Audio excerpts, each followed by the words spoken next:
रागिनी और समीर की शादी को 8 साल हो चुके थे। दोनों ही एक मिडिल क्लास नौकरी पेशा जिंदगी में उलझे हुए थे। बच्चों की पढ़ाई, ऑफिस की थकान और जिम्मेदारियों के बीच वो पुराना प्यार कहीं खो गया था। अब बस दिनचर्या थी, चाय, अखबार और मोबाइल। पर एक दिन कुछ बदला। बारिश हो रही थी।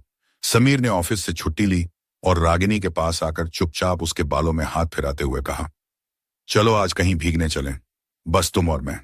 रागिनी थोड़ी झिझकी, पर समीर की आंखों में वही पुराना शरारती प्यार देखकर उसका दिल पिघल गया। वो दोनों कार में बैठे और शहर से थोड़ा बाहर एक पुराने हिल स्टेशन की ओर निकल पड़े। रास्ते में बारिश की फुहारें, हल्की ठंडी हवा और समीर का हाथ धीरे धीरे रागिनी की उंगलियों को सहलाने लगा।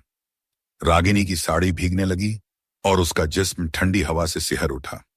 समीर की नजरें उसके गीले कंधों पर फिसलने लगीं। कार रुकी तो समीर ने उसकी आंखों में देखा और बोला, क्या अब भी मैं तुम्हें उसी तरह छू सकता हूं जैसे पहली बार छुआ था? रागिनी की सांसें थोड़ी तेज हो गईं।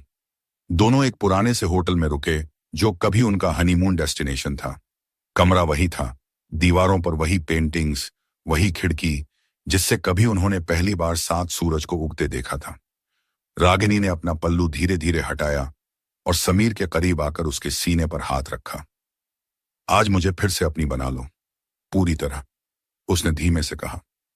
समीर ने उसे बाहों में भर लिया। उनकी सांसें, दिलों की धड़कन और छुअन, सब कुछ जैसे फिर से जवान हो गया था।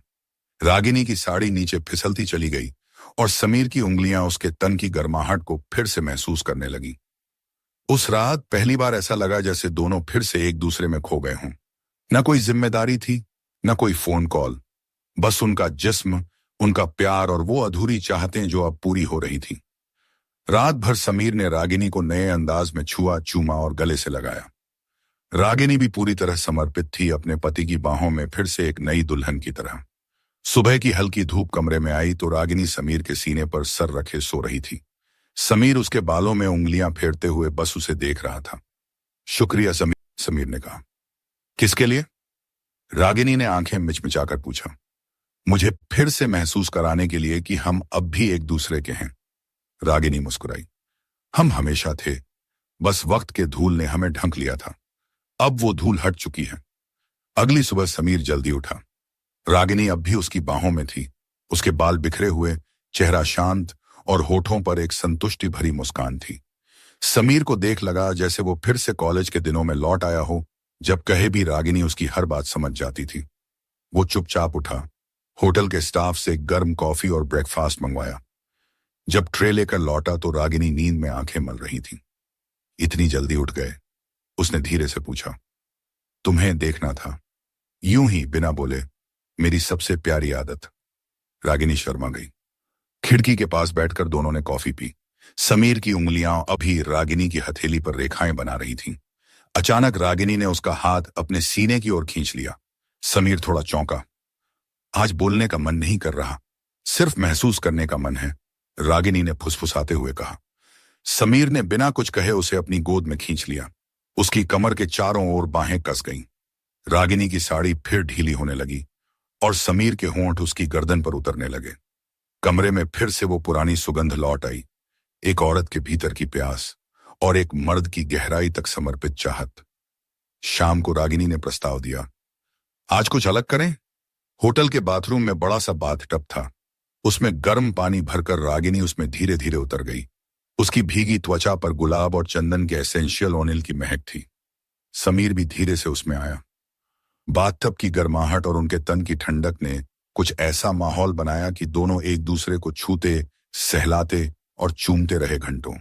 कोई जल्दबाजी नहीं, कोई शर्म नहीं, सिर्फ एक एहसास था जैसे शरीर और आत्मा एक हो गए हों। रागिनी ने उसकी पीठ पर उंगलियों से नाम लिखा, समीर। ये नाम मैं अब अपनी रूह पर लिख रही हूं, उसने कहा। तीसरी रात को समीर ने मोमबत्तियों की हल्की रोशनी में रागिनी के लिए एक सरप्राइज तैयार किया। फूलों की पंखुड़ियां बिछी थीं, बैकग्राउंड में उनकी पुरानी फेवरेट प्लेलिस्ट चल रही थी।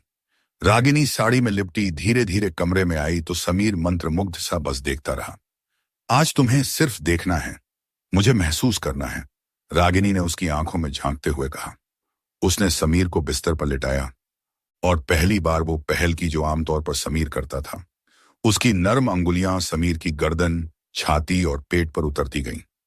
वो उसे पूरे अधिकार और प्रेम से चूमती रही, जैसे एक पत्नी नहीं, एक प्रेमिका बन चुकी हो। उनकी सांसें एक हो गईं। शब्दों की जरूरत नहीं रही। कमरे में सिर्फ दिल की धड़कनें गूंज रही थीं। 3 दिन बाद उन्हें वापस लौटना था। जब होटल से निकलने लगे तो रागिनी की आंखों में नमी थी। क्या ये सब बस एक छोटा सा ब्रेक था या हमारी नई शुरुआत? उसने पूछा। समीर ने उसके हाथों को अपने होंठों से छूते हुए कहा, यह तो बस पहला पड़ाव है। अब हर महीने हम अपनी दुनिया में खो जाने का वादा करेंगे। रागिनी मुस्कुराई, एक संतोष भरी, दिल तक उतरती मुस्कान। उसकी आंखों में अब कोई खालीपन नहीं था।